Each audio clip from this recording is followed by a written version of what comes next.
delegation, should anyone have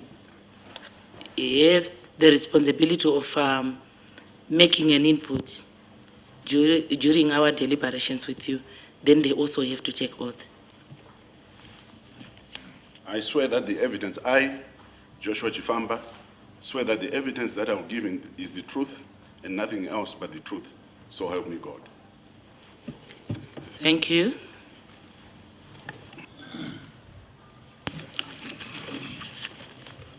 I, Eliab Shkwenere, swear that the evidence that I will give is the truth and nothing else but the truth. So help me God.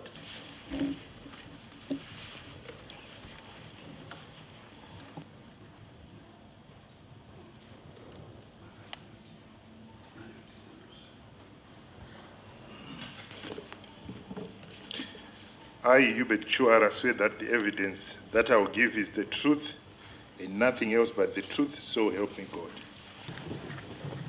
If we are done, then we are ready. Thank you very much, Mr. Chifamba and your delegation. A special welcome. We are glad that you could make it on time. My apologies for actually having kept you outside for a while, but it was not by design, but otherwise through other pressing issues for the committee, because we've been meeting from Monday up to today. So my apologies really for having delayed you outside. And that also goes to our members from the press. You know that, Mr. Chifamba, we invited you, including the other subsidiary companies of ZESA. This is why we had also to take a bit of time in terms of the way to proceed with business. But I'll start with the group's donations policy. The Auditor General observed that the group's donations policy stipulates that all donations should be as per the company's budget and qualification criteria. The policy also has approval thresholds which have to be followed. During the year under review, that is 2016, donations amounting to 1.1 million were made to entities that did not meet the above qualification or criteria. The Auditor General also noted that the following non-adherence to the donation policies. The company exceeded the budgeted donations by $934,241 without board approval.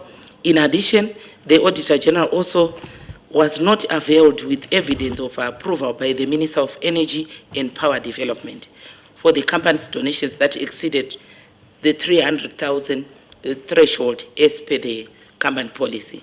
My first question, could you explain to the committee the silent provisions of your donation policy within ZESA? Thank you. Yeah. Well, the silent provisions of our... Yes. Well, first of all, let me also say thank you very much, Madam Chair. On behalf of our team, we are very pleased to come to this August Committee of Parliament, and we hope we'll be able to respond fully to all the issues that the Auditor General raised, and which are of interest, obviously, to your committee. We have a corporate social responsibility policy in ZESA, which is quite extensive and covers a lot of issues. And the silent policies, the silent points of our policies that it addresses issues of employee relations, environment, health and safety, history and culture, charitable organizations, empowerment and digitization, and organizational growth. Those are the salient points of our policy. But the purpose of our policy is to ensure that ZESA Holdings is a good corporate social citizen whose overall policies are relevant and responsive to our economic, political, environmental, social, technological, and cultural environment. It's also to guide the board and management in directing company resources towards appropriate areas of social responsibility, to create and preserve an appropriate image brand of the company, and to ensure compliance with relevant national statutes. Thank you. Honorable Marmoko. Thank you, Chair. Mr. Chifamba, could you explain to the committee how you identify entities which potential donations can be made?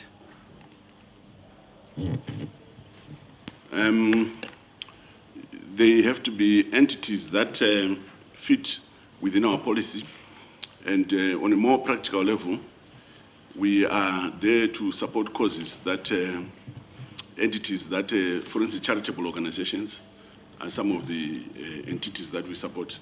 I'll give you a good example. This year, we wrote off all the bills for charity organizations, I think to the tune of about $2.4 million. We also support rehabilitation centers, and this is mainly to do with the fact that with our kind of business, you get people electrocuted and maimed, public people. And we also target those rehabilitation centers where members of society eventually go for rehabilitation. We also run a scholarship program for students disadvantaged in our communities, and we try to ensure that there's a provincial balance in terms of how the funds are dissipated to the various provinces. That's about the nature of the kind of entities that we lend support to. How do you then exceed your budgeted figure? I think in this instance, we actually had board approval for that. It was not only management that do that, but we actually would seek board approval for that. There's not a single expenditure that we do on CSR for which we do not get the authority of the board. I think like the Madam Chair said, they probably went to the ministry. If you went to the ministry, obviously that information you would not find it. Could I say to you that the Auditor General says you did it without the approval of the board, and you are saying it was, you had an approval from the board. Can I take it from you that you are saying the truth? Yes, Honorable Member. All of our CSR expenditure is approved and sanctioned by the board. At the time of audit, I'm sure this was pointed to you, and how could you not then tell the Auditor General that you had an approval? For her to say this, that means he had discussed with you and you agreed that there was no approval, but you coming here to say there was an approval.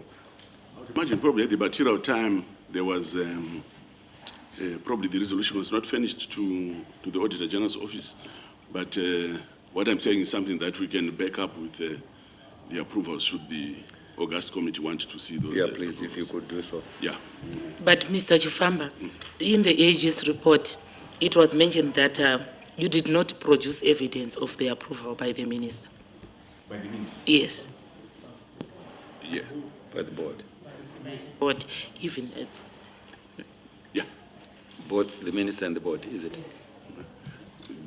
What I'm saying is I think at the time, probably that evidence was not finished. But that's not to say that the evidence is actually not there. I submit that it might not have been finished at the time. Can we get an additional comment? Yes, please. From the FD. Thank you, Madam Chair. I would mention that if you look at the report that was submitted by the Auditor General, the Management Committee is very clear that we are saying in that document that we are reading that the board approvals were actually there. On the issue of, there was, I think, only one item that required the minister's approval, and that approval was actually verbal. But we have a signed document by the chairman of ZESA Holdings. Can you repeat again? The approval was verbal. If you look at our policy, we have thresholds, and there was only one transaction that required the minister's approval. Yeah. And that approval was actually verbal. So you're comfortable with an approval? But the approval from the with a chairman of verbal ZESA approval? Holdings was actually in writing. No. I'm saying, are you comfortable with a verbal approval from the minister? In this particular case, I'm comfortable.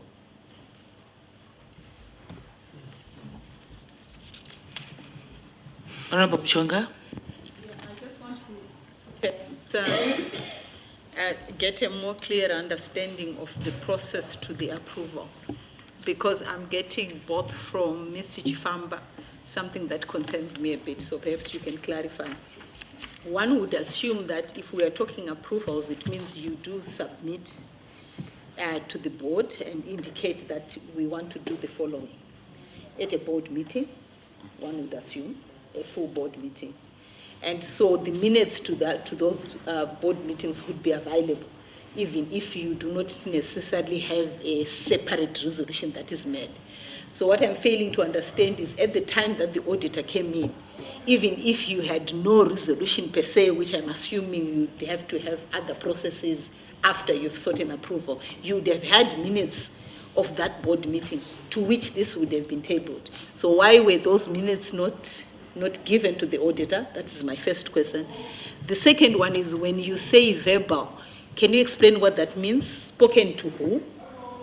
In what circumstances? So the minister just calls and speaks to somebody and says, no, I'm okaying it, and you proceed to do it. I'm just not clear. So there are two issues. The first one is the minutes would have been there as evidence to the approval. Why were those minutes not given at the time of the auditors coming in? Because for us, we begin to worry whether you then did a post plan to say, please, can you agree to this resolution as chair? Are the minutes there? And why were they not provided? Can I respond to it? Yes, Mr. Chifamba. Yeah, let me just start by saying our process is this way.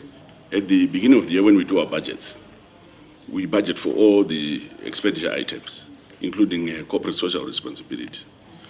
If there's anything, say, that is big, like a proposal, that during the course of the year we'll write off a bill, that will come out as a specific item at the time the budget's approved.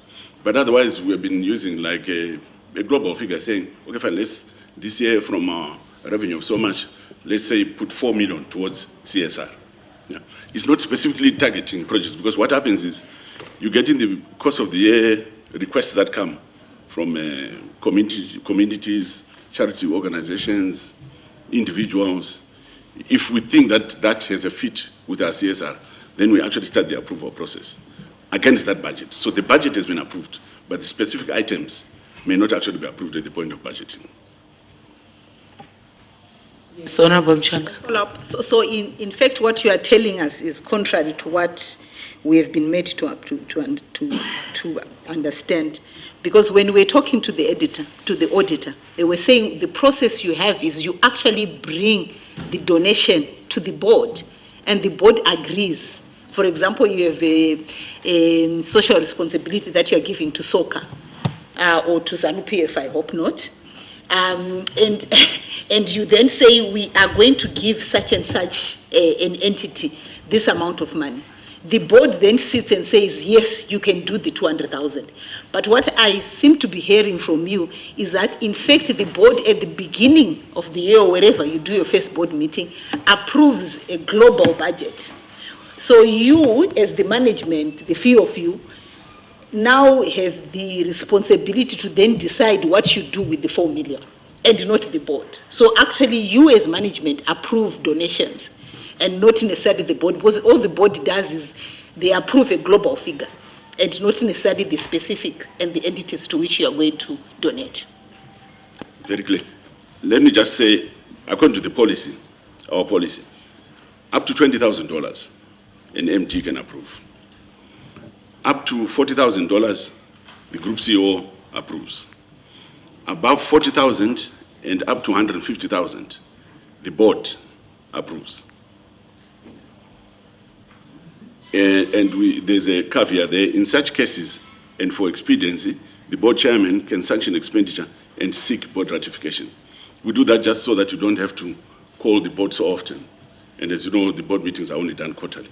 Above 150,000, the Minister of Energy and Power Development approves. So, like the one where I was talking about where we wrote off the bill for 2.4 million, the board actually set and made a resolution for that. So for these ones, the board didn't. For the 1.1, these are little bits that you approved as pieces of either 20,000, 40,000, 50,000, which then came to a total of 1.2 million. as a composite figure. Yeah.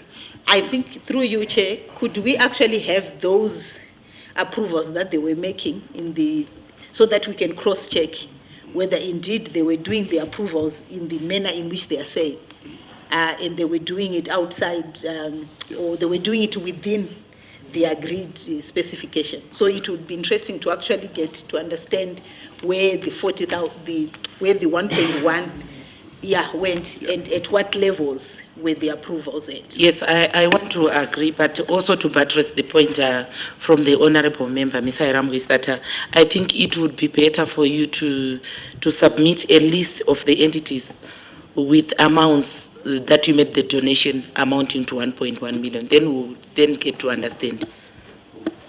Thank you, Madam Chair. Also, before you know that, it is noted here during the year under review, donations amounting to that 1 million were made to entities that did not meet the qualification criteria.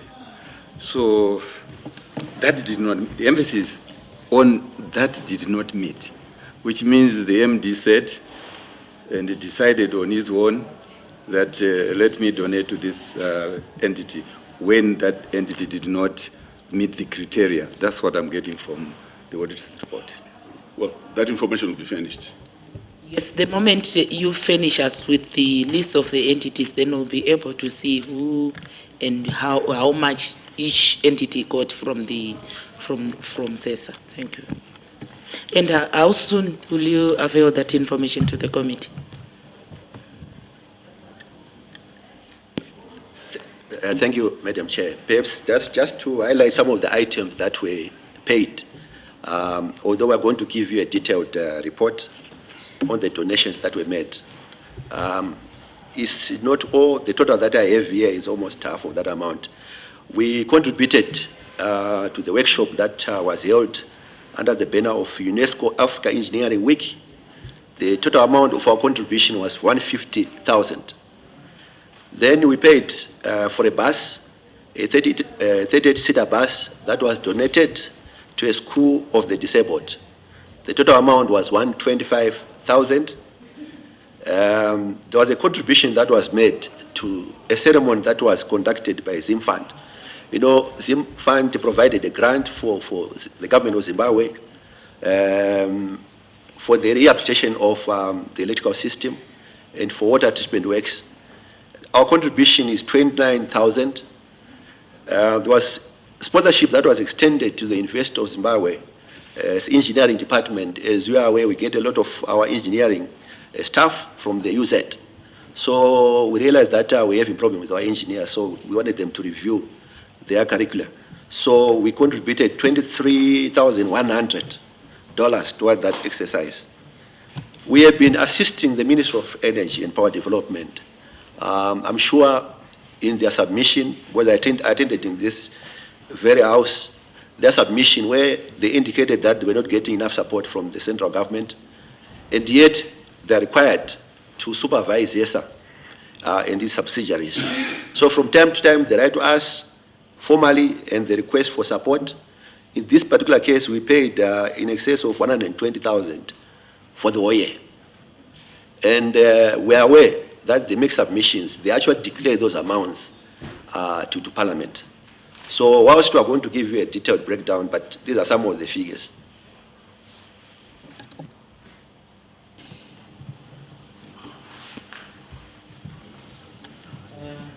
Honorable Stoleng. It's already. Okay, thank you. Since part of my question had already been answered, I just want to know, maybe you can explain in brief your expenditure procedure manual. When you say something has been approved in terms of your policy, do you also accept verbal approvals? And at what stage do you differentiate between an authorization and an approval? Thank you. We have well-documented procedures within the ZESA group. They are quite robust. Before any expenditure is incurred, there is supposed to be approvals. And these approvals are actually writing. For capital expenditure, we have what we call in NEC, where we commit resources. And this is done religiously. for operational expenditure approvals at budget stage. Once that is done, and in line with the limits that we have authorization limits in our manuals, then expenditure can actually be incurred. The MDs have the authority to approve, although their threshold, and the Group CEO has responsibility to approve for expenditure at ZESA holdings.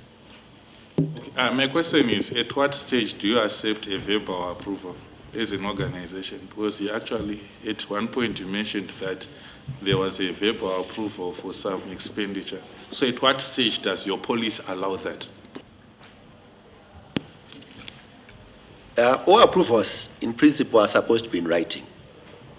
But we are an engineering entity, and certain requirements can be urgent. Let's give you a good example. There's a trip at Wange Power Station, and we require transformers. This is just a general principle. You can't wait until the next day to get approval. Normally, you get approvals. It can be verbal. Then, in due course, you can then follow up and you get a written response. But in the event that is not urgent, you can actually wait.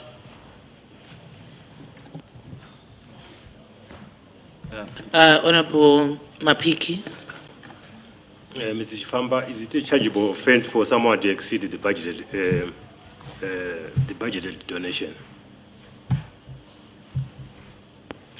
All expenditure should not be exceeded unless you get the special approvals for that. So what is the position with this over-budgeted, overspend donation? I would like to. Do you charge anybody, or it's just a business as usual? In business, whilst we have budgets, but if the need arises, there can be variants from one budget year to another. In this particular case, those variants were actually done, and the approvals were actually sought. The expenditure that were referred to the board, the 150,000 I talked about, and the 300,000 we specifically approved after having indicated that we had exhausted the budget. The approvals were actually given. Honorable Ziva and Honorable Mchonga, and then Honorable Cross in that order, please. My question is more like a follow-up on these type of donations. These are donations. And for me, my question is, what was urgent with the donations that you could not wait for a written approval to be given? What was urgent about a donation that you could not wait for a verbal approval, for a written approval, sorry?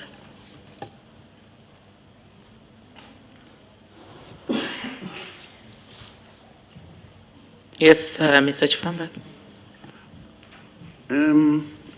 I cannot specifically say what could have been urgent about it specifically, but obviously it could have been that the time when we needed to do the payment, the minister or the chairman might not have been there, and that's why it was urgent. That's why we would then do a verbal. Otherwise, in all instances, they would be written. It's only that at times, at the point of time when the payment is required, you may not have all the approvals. And in order to secure a booking or to make sure, like the UNESCO conference, it was an international conference, and there was that feeling that, we had to pay the money. But otherwise, urgent cases are an exception, not a rule. Honorable Mchonga. Yeah, I'm taking you back a bit, Chair, because there's something that I'm not, perhaps Mr. Chifamba can clarify. From what we have from the Auditor General, she seems to be saying what had been approved in the budget that we're referring to was 300,000. That's what you had put to the board as what you were going to put to donations. You then proceeded to go over by 934. That's basically what they're saying. And can you clarify, or did we get a misunderstanding? Because that in itself is a problem. That if the budget for donations that had been approved was 300,000, And instead, you went 3 times, almost 3 times above what had been approved. And she argues that even that process, you did not go back to the board to say, our kitty had 300,000, but now we are now to 900 or 1 point whatever to donation. So what happened there? Sure. Well, in such instances where the funds in the budget have been exhausted and there is need that something be funded, there has to be a process where you actually environment funds first from one allocated vote to this vote where you want to spend money from. Otherwise, you cannot spend the money because the funds are not available. You see? In fact, according to our subsystem, you would have to put money there in the IT system so that it says that you can approve, it can approve that you spend. Otherwise, it flags and says there's no money. But I don't know specific to that. Do you want anything to say anything?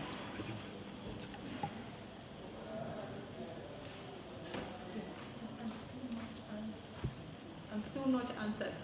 I am just saying, one would assume that in terms of corporate governance, when you and your board sit, you say, what is important for us as a company is that we are going to set aside 300,000 for corporate governance. You as management then sit and say, we don't think this 300,000 is enough. And remember this, you are not spending to get something. You are spending as part of your social responsibility, and you are spending our money. And you are deciding this is where you are going to donate it. And you go over that 300,000, which was a limit because there was a deliberate thinking by the board to say, if we are only going to do donations, we are only going to limit them on 300,000. But you proceeded to go to 1.1. And I'm not persuaded, I'm not getting what is so critical about these donations that couldn't get you to wait on the 300,000. But that's besides the point. The point is, our auditor is saying you did not even go back to the board to say, we had 300,000, but now we have gone beyond that 300,000. Now we have put 150 to UNESCO, we have put, so that process didn't happen. And for us, it is important to understand why that process didn't happen, because it's a corporate governance issue. It means you are now doing what you want as management when a limit has been set for you. And we need to understand what happened there. That's the answer that I want. And Mr. Chifamba, you have already referred to the, the administrative process, but you have not actually gone on to the approval process. So I think your question is dwelling on the approval, because already the administrative you have already stated. Thank you. Perhaps I will reiterate perhaps what I've just indicated, that in any company where you have budgets, both the recurrent budget and the capital expenditure budget, there's provision for varyment. You can exhaust the budget, but in normal cases, we don't expect things to come to a standstill because the budget has been exhausted. For as long as there's a process to ensure that at least varyments are actually approved. Like in this particular case, the approvals were given, there are levels, thresholds that are there that were actually observed.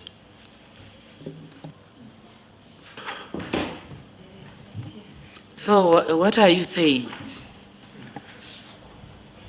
Because I think your response leaves us even more confused than before. The Honorable Sansoli. Thank you, Madam Chair. First of all, you tell us that there is need for varyments. But varyments only arise, the need arises where there's a pressing need to meet certain expenditure, which is obligatory. But in this case, you are talking about varymenting in order to make a donation. What is so pressing about making a donation that you would need to varyment from another vote? And secondly, you have given us a list of donations. The list that you've given us comes to about just slightly over $400,000. We are talking about $1.1 million. And I would have expected you to give us a list which comes close to the figure. Give us a schedule that comes close to the figure that is reflected in your financial statements. But it's way, way below the half of the amount that is being queried. Thank you. Supplementary, Madam Chair. I think as a follow-up to Honorable Sonsola's question, the very means that you are referring to, have you had cases where you have verimented and sought approval? Because from the looks of it, if the budget was 300,000 and then you went beyond threefold, okay, what it means is you verimented from everywhere else, okay, to meet the over 934, which you did. Are you guaranteed approval in every case? And where there is no written approval, are you always assured that the board would approve? And have you had cases where it has not been approved? And if there were cases where there was no approval, what would you do? And what did you do, or what did you do? Can I answer, Madam Chair? We've had cases where requests for approval were actually turned down by the board. In most cases, obviously, depending on the threshold, normally we submit during scheduled meetings of the board, and the board will say no, and then we don't proceed. But let me perhaps be specific, because you referred to the amounts that I raised here. I came up with this list as I was coming here, but I can offhand perhaps add a few more offhand. We contributed to a conference that was held by the ruling party in Victoria Falls. This is offhand, but I'll give you specific details. The approvals were given. That's the approval that came from the minister. The chairman's approval is in writing. In return, we were then given the permission to exhibit at the conference. Can we be finished with the approval as a committee? Who will do that? Yes, thank you. By end of day tomorrow, because I think it's a question of pulling out from the file. And yes, Honorable Sole. Okay, is it possible for you to give us a detailed list or a breakdown of all the donations you have done specifically to a political party? I had already asked for the list of entities, yes. Honorable Cross, sorry, I had suppressed you for quite some time. Madam Chair, I'd like to ask the CEO, is this the full consolidated donations by the whole group, or does any of your subsidiaries have the right to make donations as well? We used to have requests coming through companies, and we realized that we wanted to find a way of controlling centrally. And then we gave an instruction that all requests for donations should come through the Group CEO's office. So the list that we have submitted, the 1.1 million that we're talking about, as far as I know, is supposed to be the total. Unless if any other company within the group paid without my knowledge. But the instruction is that all requests for donations were supposed to come through ZESA Holdings.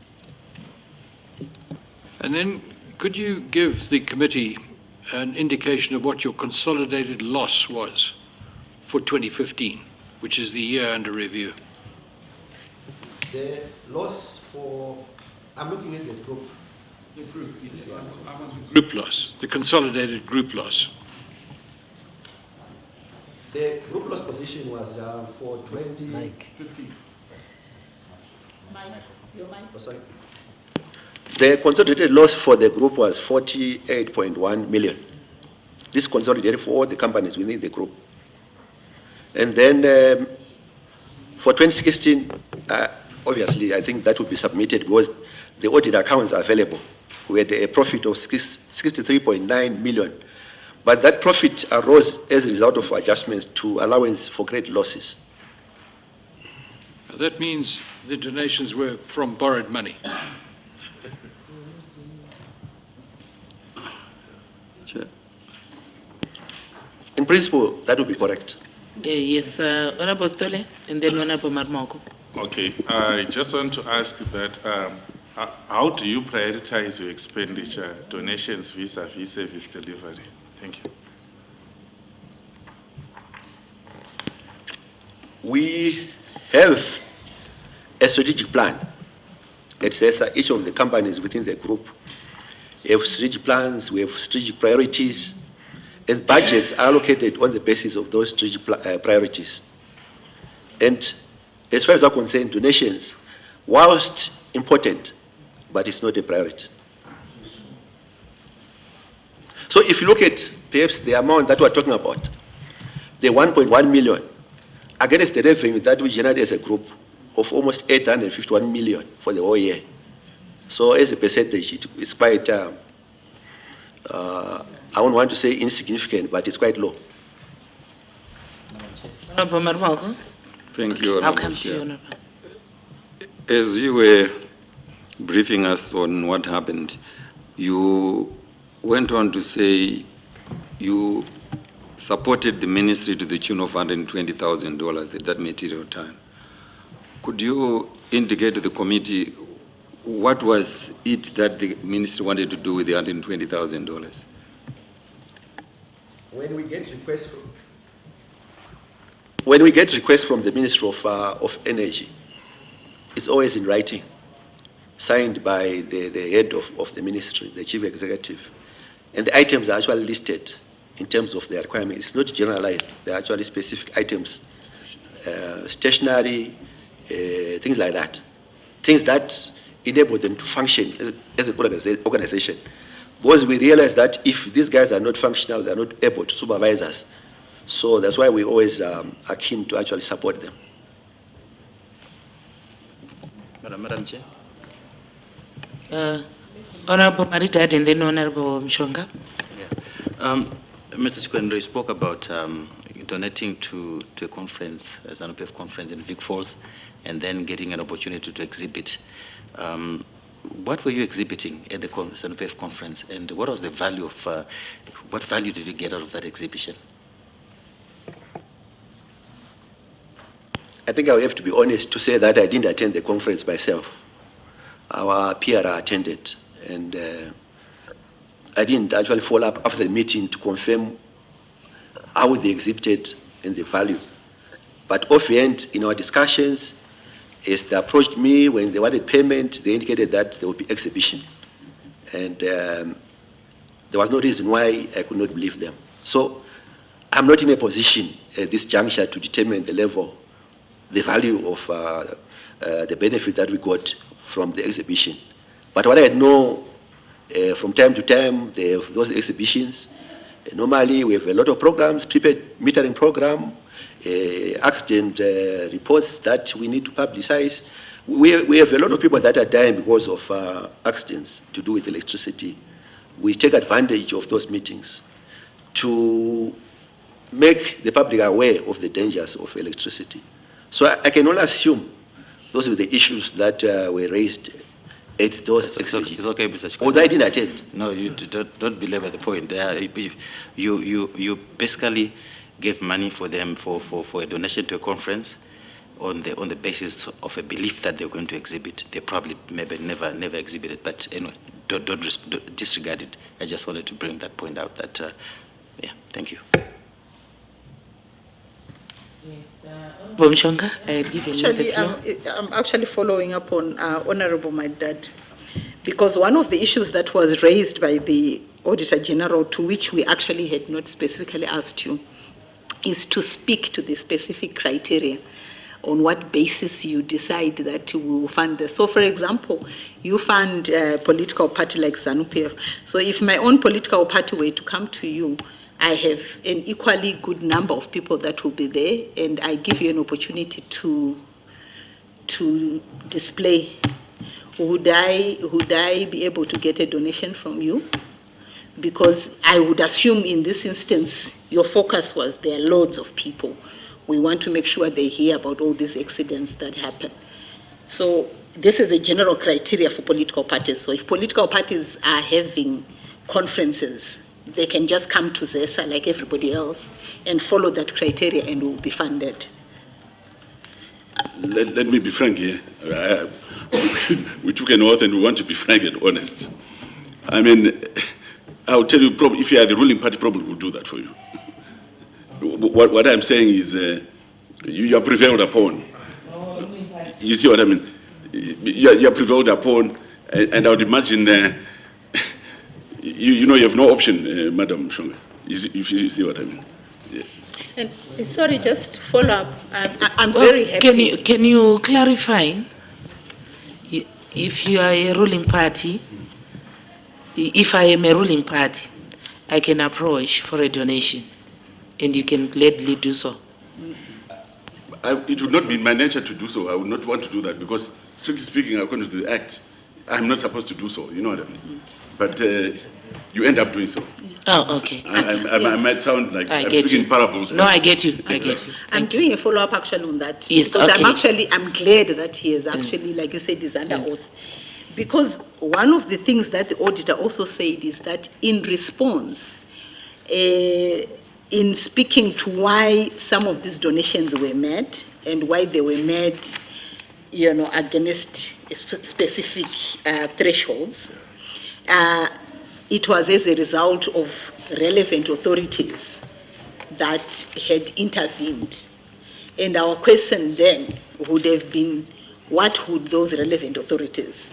And I'm just following up on because you've been honest to say, look here, in the circumstances and context in which we operate, because it's a ruling party, I feel obliged, even though I know I should not necessarily be doing it, to do so. But for us as a committee, because it has already been raised by the Auditor General, it would be interesting for us to understand what these relevant authorities that you then seek beyond the board to say you should go ahead, who are they? Because as a committee, we want to understand. I think the inference to relevant authority was made by the Auditor General, was it? No. Yeah. They actually said in your response, in giving justification to why certain donations were made, we actually have it. I don't know whether you've got your blue book. If you have, just go. I'm sorry, I don't have glasses. Age is catching up. It's 200 what? No, it's, no, page here. Yeah, 187. 187, on page 187. If you go on management response, it actually says the donations were done with the approval of the board in consultation with the relevant authorities. And she actually proceeded to ask you, please could you indicate to me who you are referring to as relevant authorities? And she says she was not given an identity of those relevant authorities. So us as a committee are now asking, please can you explain to us who the relevant authorities are, because the board has already been consulted, but you are also further consulting relevant authorities. And it becomes interesting because of the answer that you gave me. Thank you, Madam Chair. The relevant authority is the minister, the relevant minister. That's where the approvals were coming from. Which Madam Chair, you will notice that, as I said, according to the policy, anything above 150,000 requires the sanction of the minister.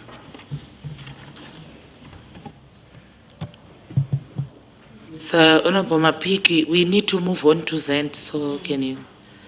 Honorable Mapiki, Okay, because Chair. we need to move on to the next company. Yeah, sure, Chair. Now you calculate out 1.1 million. Tukwanza kuwa na transformer 150. Wanokwanza kutenga. But now if ndikumbiriwa kuti pawakadonata, because pana pari kunzi during the year under review, donation amounting to 1.1 million were made to entities that did not meet the qualifications. Which means the kwese kwakadonata mari hapana zvikumbomita. Saka ndafunga kuti maybe besides the ZANU PF vari kunzvenga nayo kana kuti kutaurwa nezvayo kuti ndokwatakaisa mari. Ndafunga kuti tingangodawo macompany profile kumwe kwacho kwakadonetwa mari kuti hapana munhu anga ane interest nazvo. Mr. Chifamba? No, that request already, Madam Chair, I think you made the request for the list. So that is going to be finished. Yeah. Honorable Tsiwa. Thank you, Madam Chair. This is a quick one. I just want to know why was the Auditor General not given the identity of the relevant authorities? Why was it not important for you to give the identities to the Auditor General? I would mention that when external auditors come into an organization, normally the report, the group CEO and the finance director, which happened in this particular case. The auditors, I think, were BDO. They came in, we saw them. In terms of comments, they can get comments from lower level people. That is why, if you look at our comments, we then corrected the position by saying that the approvals, because they were actually alleging that they were not approvals. And we said the approvals are actually there. Those comments did not come from me. They didn't come from Mr. Chifamba, but we are not saying that the comments didn't come from ZESA management. They came from management at some level.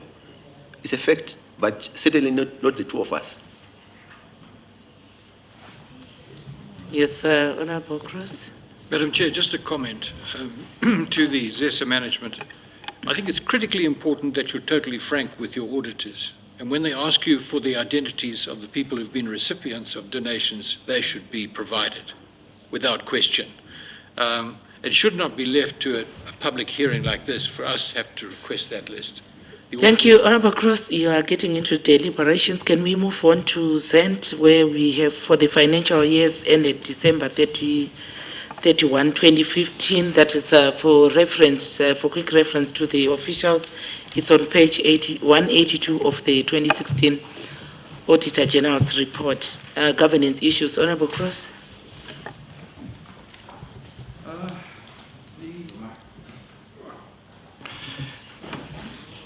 Pretty much all of your subsidiaries are not going concerns in a technical sense. In other words, as a group, you're technically insolvent.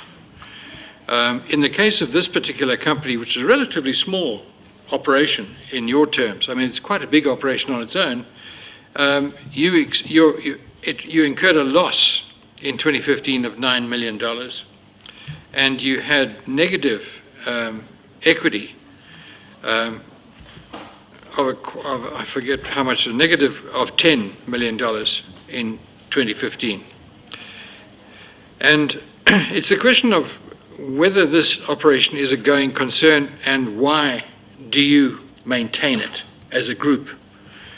And I see in the auditor's report that they have given some detail of that, but perhaps you would like to indicate to the committee what you are doing to remedy this situation.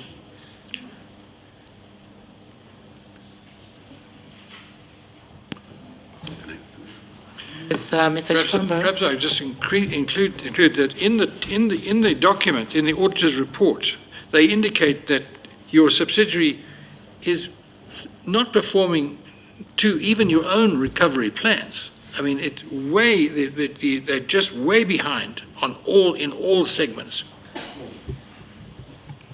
Thank you very much. Just to give you some background on these subsidiary companies, if you recall, we used to be one vertically integrated organization. And we went through a process of unbundling. And in it, then we saw that, for instance, the manufacturing division could stand on its own as a company. Hopefully, we were hoping that in the fullness of time, they'll be able to get more external business than they will be getting from internal and stand on their own. And probably at some point win them off and even spin them off and sell them. That happened, we unbundled ZPC, ZTTDC, PowerTel, and ZENT. PowerTel being the telecommunications company. By virtue of the nature of our job, we tend to have a lot of fiber for control purposes on the network. So we got to a point where we thought we had more than critical mass, so let's form a business out of this. It has worked well in some countries. In South Africa, even now, even ESCOM, a big organization, is struggling with a company like ZENT. Now, the fundamental problem, and your observation is very correct, all our businesses are all technically insolvent at the moment. And the main reason for that, there are two reasons for that. One, for the electricity businesses, is to do with a sub-economic tariff that we've always had. And it's not actually generating sufficient revenue to cover all our operating costs. That's the main problem. After that, the other problem is the failure of customers to pay, whether it's failure or unwillingness, But we know that in certain instances it's failure, in other instances unwillingness to pay.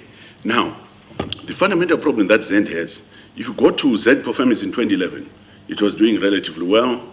ZETDC, with their main customer, was liquid. They had a good, healthy order book. They were being paid. But over the time, the debtors book started to grow.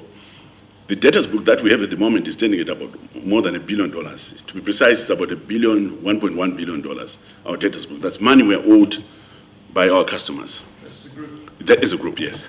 And that money affects the performance of ZENT in particular. It also affects the performance of PowerTel, not to the same extent. PowerTel has been able to do a lot of its business outside the group compared to ZENT. ZENT is manufacturing transformers, and their main customer with ZETDC, they are not paying them. They are not paying them because in turn, they are not being paid by the ultimate customer. So that's fundamentally where the problem is. And I would imagine if, we've no doubt that if you look at the need for transformers right now I think we've got about more than 4,000 transformers that have been vandalized. If you go to our stock bins, they are actually empty. If, for instance, there was enough liquidity in the market, in the company, ZENT, they would have cash coming out of their ears, and they would certainly be doing good business. So what has happened is, over the years is as the liquidity situation started to get tighter, and ZENT was also not getting business from outside, that's why they're in this position. To their credit, I think they've done exports to Zambia, they've done some exports to Lesotho, but they've been struggling, especially even more recently now, with the problem to do with the foreign exchange. But they are a very, very essential entity for us, because the rationale of having ZENT is to try and have a domestic supply chain for some of the consumables that we use. ZENT, for instance, will do for us our clamps, our channel iron, our angle iron, our transformers, and those are things that are required on a daily basis. So if you can domesticate that supply chain, perfect for us. So we're just waiting for when things look up, and we'll say for now, it makes sense to carry those businesses. In due course, obviously, when things start to look up and there's more credit facility and things start happening with our debtors book and we manage to monetize it, then I think ZENT will be more buoyant than it is now. Madam Chair, can I follow up? Yes, Honorable Marijad. Yeah, because I think Mr. Engineer Chifamba here brings out very, very critical issues that I think this committee must be seized with. The issue of the sub-economic tariff. Because what you're saying is that with the tariff level, you cannot operate. It doesn't really matter what happens. Now, what have you done to make the shareholder aware of this problem of the sub-economic tariff? What have you been doing? Before you come in, I want to pursue the sub-economic, because the perception. Honorable Jafika, through you, Chair. Address the Chair. The perception out there is that the tariffs for utilities in Zimbabwe are above regional best practice. Could you share with us, why you are saying it's sub-economic tariff that you are levying, and why is it like that? What is causing that? When the perception in all economies seem to be of the opinion that utilities are much higher in Zimbabwe than anywhere else in the region. Yes. It's a requirement statutory that every year we submit a tariff application. That's not to say that every year you have to ask for a tariff raise. The last time the tariff was increased was in 2011. And from 2011 to this day, the tariff has not changed. In the intervening period, all these years we've been submitting tariff applications, and they have not been approved. And this has always been the case. This is what explains also why the industry is suffering, the sector is suffering from underinvestment, and why the sector has not been able to attract even private sector participation. It's because of the tariffs that do not make sense at all. You see? So I know the perception that is out there, but that's a perception. When it comes to reality, it's not true. If you look at how our prices here compare with the region, we are probably number 3 or number 4 in the region in terms of that comparison. Now, the fundamental problem, I think, that is there is, for some reason, government does not just want to, the regulator does not want to increase the tariffs for reasons best known to themselves. I'll give you a good example. In between 2011 and now, if you look at in the last 2 years, 2015, for example, we lost Kariba because of the low water levels. We introduced diesel generation, which is expensive. We even went on to increase imports, power imports. And those power imports come at a cost. And all that cost cover, the cost cover for those cost increases, were not given. I mean, it doesn't take a rocket scientist to see that there's really a case for a tariff increase. But it seems it's a very heavy political decision in terms of speak. But I don't want to say political decision because there's a regulator who's there who's not supposed to be political anyway. But still, we're not getting the tariff increase. We recently submitted the tariff increase now to the regulator, where we want to increase the tariff by 1.5 cents, just so that we can actually eliminate all these problems that we have. But lo and behold, we're still waiting to know what the answer is. Madam Chair, can I follow up? Honorable Maritati. Engineer Chifamba and your team, this issue of a tariff is very important, it's very critical. You write to a regulator who doesn't seem to understand the magnitude of your problem. Because without a tariff, you might as well close this and go home. What have you done? Tell me the conversations that you have had with the shareholder, with government. You have a problem with the tariff, and then you donate, you give money to the shareholder to be able to supervise you. Where does the shareholder expect you to get money if you are operating on a sub-economic tariff? We do have these conversations a lot. If you look at our board packs all the time, we talk about this thing. We raise the issue that we don't have enough revenue to cover our costs. It's understood. In the last tariff application, we even went and presented to the cabinet committee. We thought we had it in the bag, but lo and behold, the decision was not given in our favor. And at the end of the day, believe you me, one of the biggest challenges that we have at the moment is obsolescence on our system.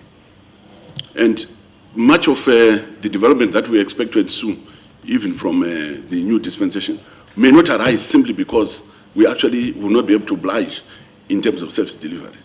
I think electricity supply is under serious threat as a result of this situation. Before you even finish, how do you want this committee to help you to get a tariff which will make ZESA survive? Because ZESA is a key economic enabler, but you cannot allow it to die.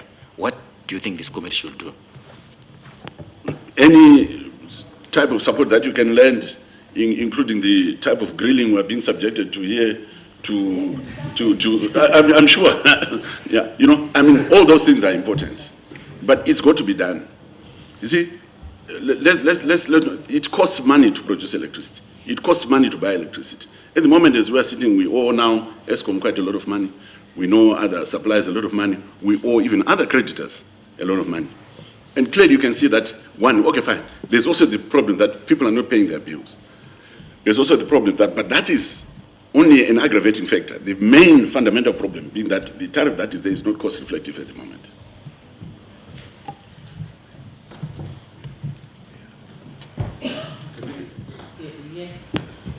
Just to add to what Engineer Chifamba has just said, I think it's important to note that there are certain items, expenditure, that we've had to incur over the years. Without any tariff increase, I think it will be important to highlight those for perhaps consideration by this House. In terms of power imports, in 2016 alone, we had to import power worth 170 million to ensure that at least we didn't load shed. 170 million. And the tariff that we're paying at that time, before the review, was 13.32 cents. The tariff that we had on the PPA with ESCOM, this tariff has now been reviewed to around 8 cents. But we paid 170 million, which is quite a big amount. And in terms of the tariff that we're paying for the emergency plant diesel power, it was 15.45 cents. Against a tariff of 9.86. We have interest during construction. The loans that we got from China, we had to pay 54 million during the construction of Kariba. We're actually happy to say that the 2 units are now in service. And then we had to pay 70.8 million to the government of Zambia. This relates to the ESCAPO debt. Oh, thank you. Madam Chair. Yes, Honorable Maritati and then Honorable Mshonga. If I hear you correctly, you are producing electricity at a certain cost, and then you are selling that electricity to the local market at below the cost of producing that electricity. Am I correct? Correct. You produce it at a certain price, and when you sell it to the local market, you sell it at below the cost of production. Not even women that sell vegetables in Mavuku could do that. Buy vegetables and buy it at a certain price and then sell it at below the price they've ordered. It only happens at ZESA. Yeah, thank you. But let me just say, through you, Madam Chair, say that if you look at our gross profit over the years, right now we're sitting at a gross profit of about 32%. Previously, if you go to 2011, the gross profit was higher than that. So now you have a situation where the gross profit that you have is not enough to cover your OPEX expenses.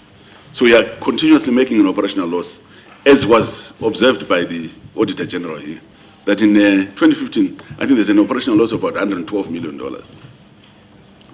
And there was an operational loss again even in 2011. In 2016, the only reason why 2016 is profitable is because then government paid their bills using treasury bills. Government at that point of our debtors book of more than $1 billion, government directly or indirectly was owing us about 520 million. You see? So that was part of that money that has been paid now. And when we wrote back that money into our accounts, then all the provisions that were charged to previous income statements is what actually made us make a profit. So technically it's not a profit as such. You know what I mean? Yes. We are now, even as we are now, we are headed for a loss.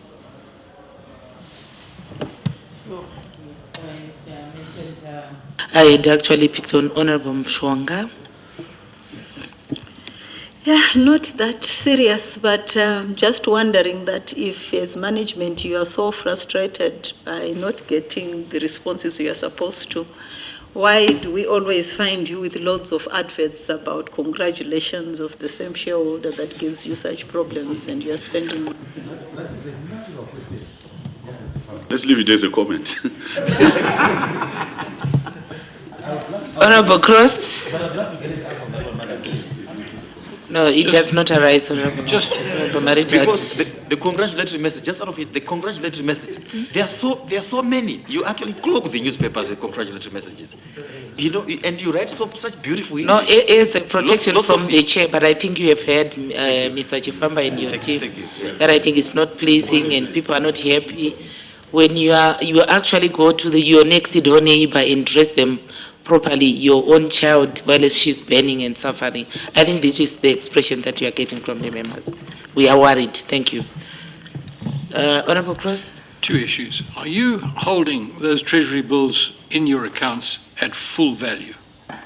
And the second issue, just a suggestion, Madam Chair, could you supply us, as part of your response to this hearing, with an outlined financial plan of how you would envisage you getting out of trouble so that we can address the House on that issue? Thank you very much. Engineer Mshwanga. Engineer Chifamba, sorry. Yes. The treasury bills, some of them we've used to pay tax, which is good. Then you get, power value for that, and that's what we're trying to do. That's our strategy, as much as possible, try to do that. Some creditors were paid using the treasury bills like collieries, but then they came back and they said, look, we can't pay the discount cost because if we do, we're actually selling our product at a discount. So what we'd obviously want to do is, against those treasury bills, would have credited the government accounts with the full value of the TBs. So what we would want to do is to negotiate with government that if there's any discount to be done, then it must hit the government accounts. I mean, that's as a way out. That's the only way we can see. Because the current discount is what, about 40%? No, the discount was, on average, I think there was 17% or something like that. But let's get the concise figures from the FD.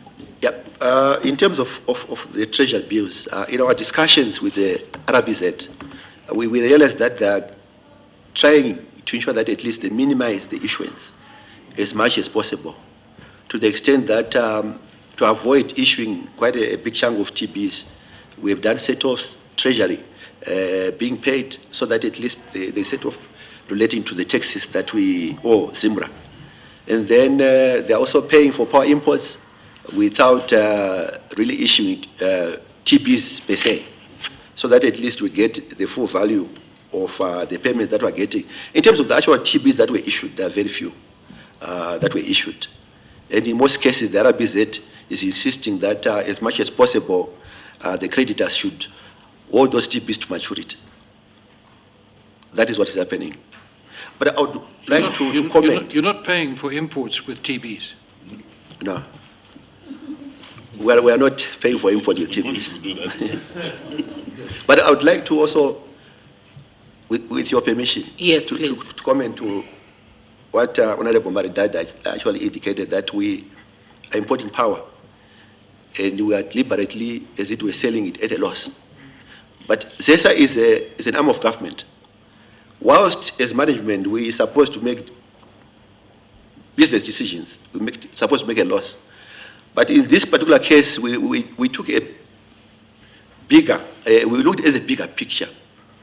What would the economy lose if we don't support the economy using power from whatever source? And what would be the loss that ZESA would actually make as a result? According to our assessment, in the interest of the economy, we decided perhaps, because this was a short-term decision. At the moment, we have 2 units at Kariba. If we have water, unfortunately, we don't have enough. We would actually reduce the level of imports. Are you going to supply us with the... Thank you. You'll do that. You'll do that. Yes, we've got a recovery plan that we're working to, and we will definitely finish it as well. Thank you, Madam Chair. Okay. I'm aware that government institutions, some of them, they get, particularly the strategic ones, get subsidized by the state. Are you getting any subs to finance the sub-tariff challenge that you are experiencing? Secondly, you talked of 32% gross profit that you have, but all that is eroded through operating costs. Okay, what is the ratio between the operating costs vis-a-vis revenue? What the relationship? The ratio between operating costs and revenue that you have. So I think those are my 2 questions. Thank you. Okay. At the moment, just to give you some figures, we've got a hole of 111 million if you talk of the 2015 accounts. And the operating costs there are 32% of our revenue. How much would that be? Let's just look at our finances. We'll give that. And whilst we are looking up those figures, just to say that if you look at money that has come to us from government, in 2010, in 2010, there was 25 million that was disbursed to ZPC. In the announced budget for that year, the amount was supposed to be 52,600,000. So we only got 25 million.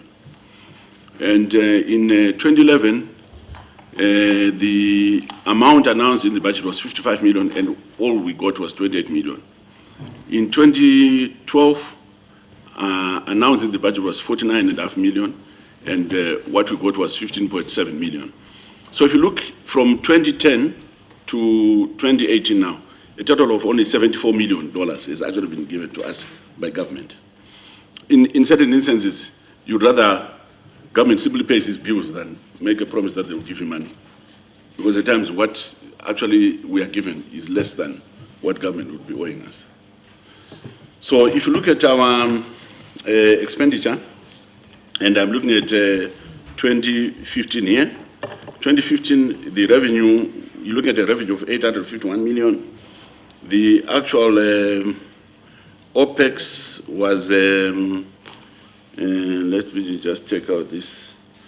You're looking at OPEX of about 600 million. That's including depreciation of 282 million. So OPEX on its own would have been about 300 million of that.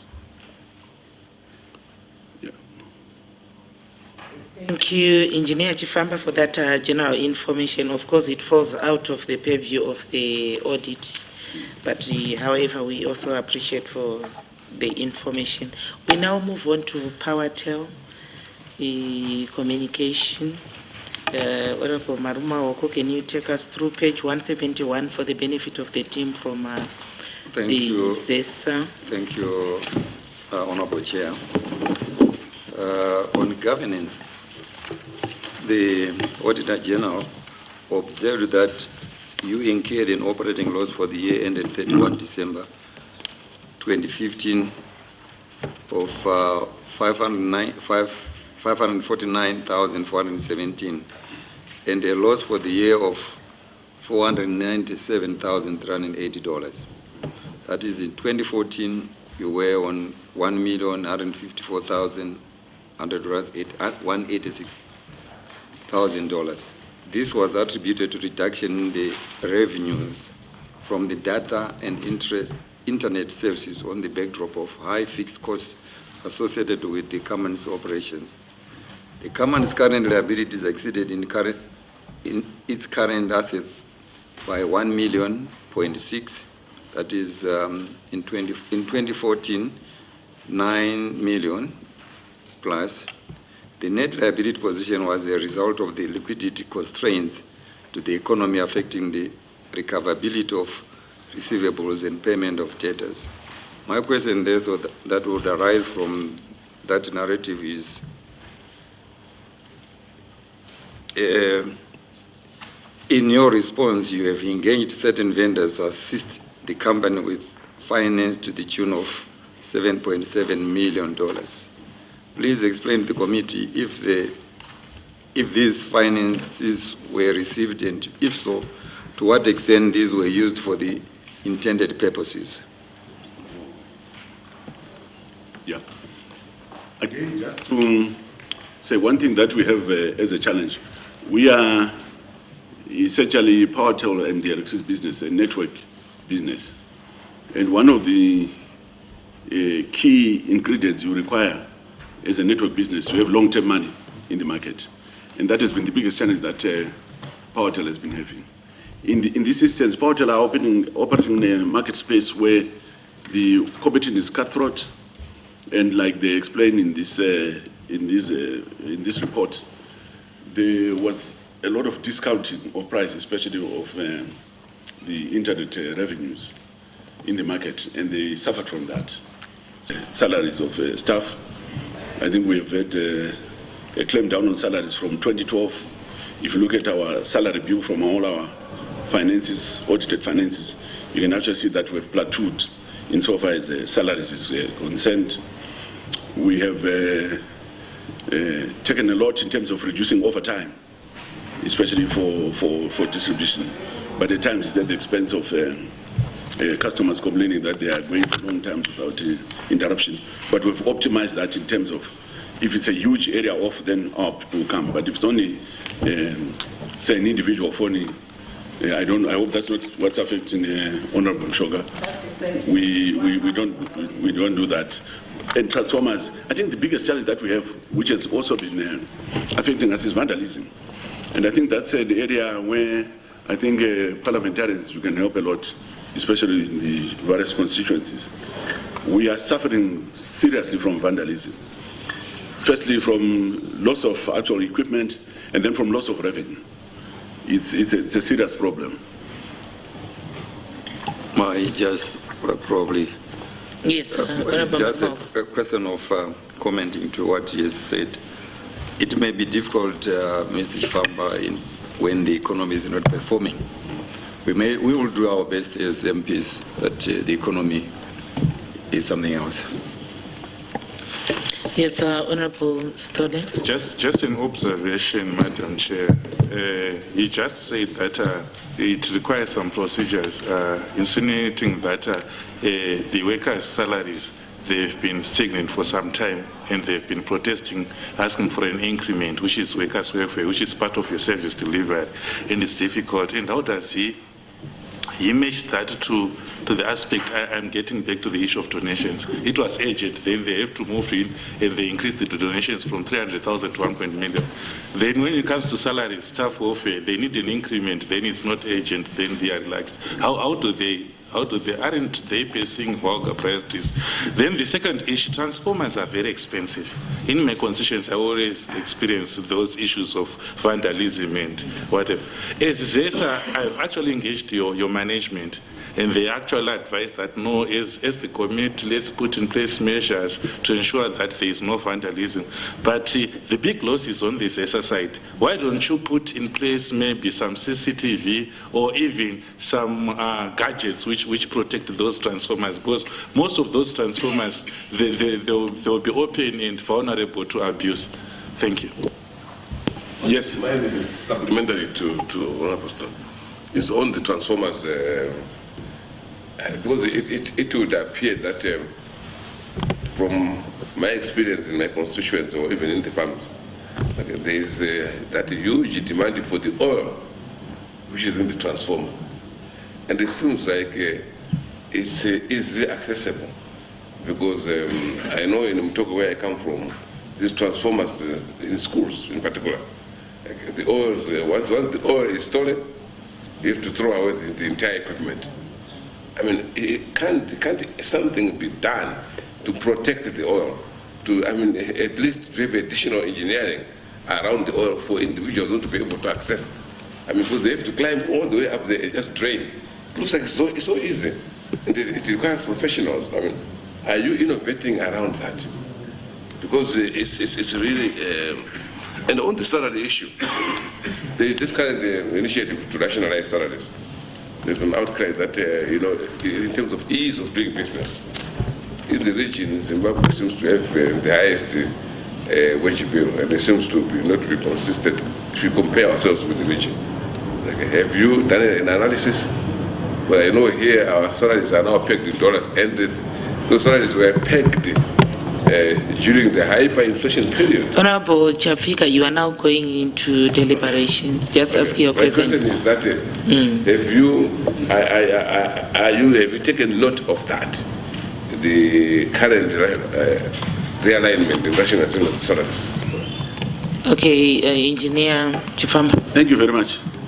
Let me say, I understand that the issue of donations is a thorny one, and understandably so. But believe me, you cannot talk about that in the same breath as the kind of salary increases we're talking about. Just to give you a perspective, at the moment, 30 cents in the dollar goes into salaries, which is good, and we're within the norm. If you look at other organizations in this country, I want to mention that I have some that are 82 cents in the dollar. So that is a cost word to make sure that we keep arrested at that level. The kind of salaries that we are talking about, from where we're getting all these noises, would actually take us from 30 cents in the dollar to about 64 cents in the dollar. And that's a serious move. And when that happens, clearly, we'll be fat cats, and there's no service delivery, because most of the money now will go into salaries. And it's not something that I'm sure we cannot countenance, and you will agree with us that we will not do that. And that will stand steadfast on that.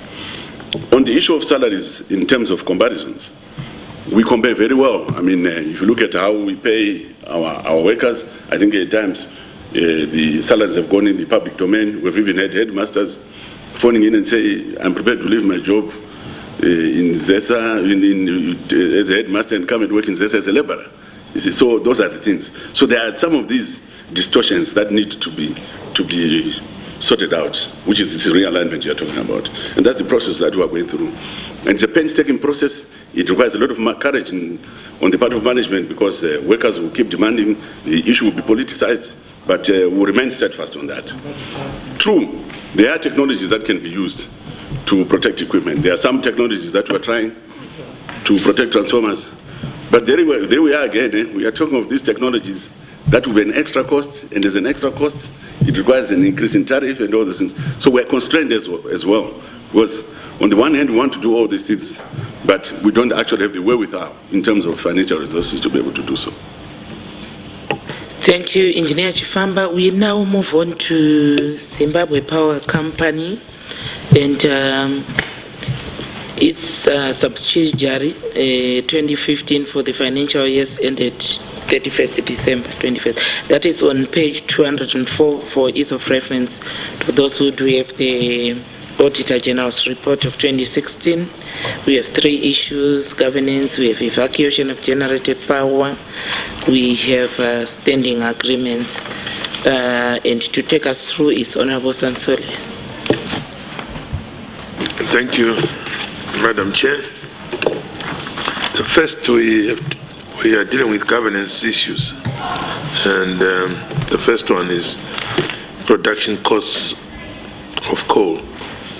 The cost of coal consumed at Hwange Power Station increased by 4.69 million to 56.2 million. In 2014, it was 51.6 million. This represents a 9% increase, yet actual energy sent out went down by 3%. Specific coal consumption also increased from 0.45 kilograms per kilowatt hour to 0.50 kgs per kilowatt hour. Despite the decrease in energy sent out, this has been attributed to poor quality coal received from your suppliers. In your response, you mentioned that ZPC is procuring more coal from Makomo and Hwange Coal Company Limited at a higher price, suppose compared to the smaller suppliers. Please explain to the committee why the actual energy sent out declined, yet you are using coal which is monitored. I think from the reports, I think the issues of coal quality were raised, and those are legitimate issues. What we've since done now is we've now instituted some improvements in terms of monitoring the coal quality and ensuring that it meets our standards. There was some laxity there at the time. We must say that the coal supply situation at the moment is not as we would want to be in terms of quantities. Even if you look at our stockpiles at Hwange, we've got various challenges with that, and especially when it's raining like this. Also, wet coal, you will not get the same energy out of it as you would, or if there's ingress of dirt or stones or whatever it is. So what the report essentially is saying, and the way management has responded to that, is to be more careful in terms of the way we actually do our quality control and when we receive our coal. And there's been a vast improvement since then. And since then also the output of Hwange, if you look at the ZPC output now, it has also improved a lot as we invested some of the monies, like the 72 million that we got from government, which we put into Hwange, and also from our own resources money that we've done to put into the equipment at Hwange Power Station. The output at Hwange has actually improved significantly at the moment. Which also explains why we celebrate so much that it's getting to 3 years now before we have, without any load shedding, and we would want it to remain like that. I thought that would put smiles on the faces of honorable members. Honorable Sansole. Okay, thank you. Also on the evacuation of generated power, the power station at times fails to transmit power generated, as the only customers at ZETDC may not have the capacity to evacuate the generated power. In your response to the auditor, you mentioned that ZETDC has a plan to improve evacuation during the repowering project. Can you explain to the committee whether the project was implemented, and if so, does the has the evacuation capacity improved? The evacuation in this instance related more to Bulawayo Power Station, and it was to do with old cables. And work has been done now to replace some of the cables, and it's still ongoing. the actual repowering of the substations, which was done, we were supposed to have started the project, but we went out to tender in India, and the prices that we got were way out of kilter with what we'd budgeted for. So we felt that it would be probably prudent to retender. So we've just retendered again. And we hope that this time around there will be more bidders who will put in their bids. Last time, the India Exim Bank had shortlisted 4, but only 1 bidder came going to be doing the 2 simultaneously, that is increasing the capacity of Bulawayo Power Station as well as increasing the evacuation capacity.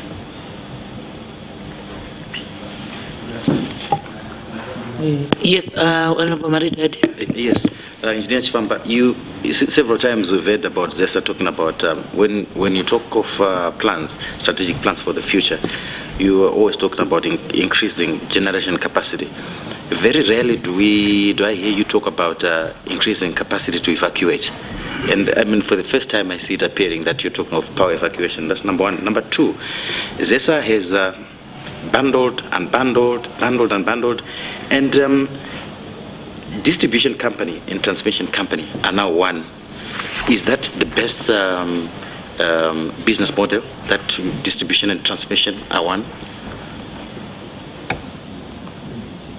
Well, the observation is true. I suppose what is more topical is to talk about power stations. But I want to allay any fears that you may have that we are not addressing bottlenecks in the transmission, on the transmission system. We certainly are doing that. The ZIM fund that we initially alluded to partially addressed the issue for evacuation. We've recently signed a contract with a Chinese company for about $300 million. It's also going to address the issue of evacuation. We, together with Zambia, Zimbabwe, Mozambique, and Namibia, this is Zabona, we are actually doing the central corridor, central transmission corridor. We are also doing a line which is called ZESA, which is Mozambique, Zimbabwe, and South Africa. And all that is to strengthen our transmission network. By virtue of our location, geographical location, we are actually a corridor of power moving north or south or south or north. So it's imperative that we actually do those projects. And as long as there's that power moving north or south, you then have the willing revenues, which then allow you to be able to leverage loans to work. So that is certainly going to happen. We are doing urban transmission. We have not lost sight of that. The Wange power station that is come, and by the way, we've now reached financial close on that, and we'll soon start on Wange. 2 days ago, the 8th unit at Kariba, which is one of the 2 additional units, is now on the bus and is running final tests before it goes for commercial operation in the middle of March. That Wange project comes with a line as well into Bulawayo to be able to evacuate power. So we are definitely focusing on those. There was a question, sorry. Oh yeah, the unbundling. Yeah. The background to this is in a quest to try and understand cost formation. People wanted to be able to identify and say, this cost is to do with generation, this is to do with transmission, this is to do with distribution, and so forth. So what needed to be done was cost unbundling. But we sort of went a way further and did physical unbundling. And we did what no one else has done in the region. And that's why probably now there are some thoughts that probably we need to bring it back together again, because clearly there was loss of economies of scale in a lot of areas, and that needs to be addressed. And we are now trying to address that by centralizing certain functions and only decentralizing those functions that cannot be centralized. But as a way of efficient running, I think this is not the most efficient model of running of a structure anyway. There's no doubt about that. Yeah. Thank you. We now want to look at your standing agreements. In terms of your escrow agreement with various stakeholders, all proceeds from the power purchase agreement shall be paid into the power purchase agreement proceeds account.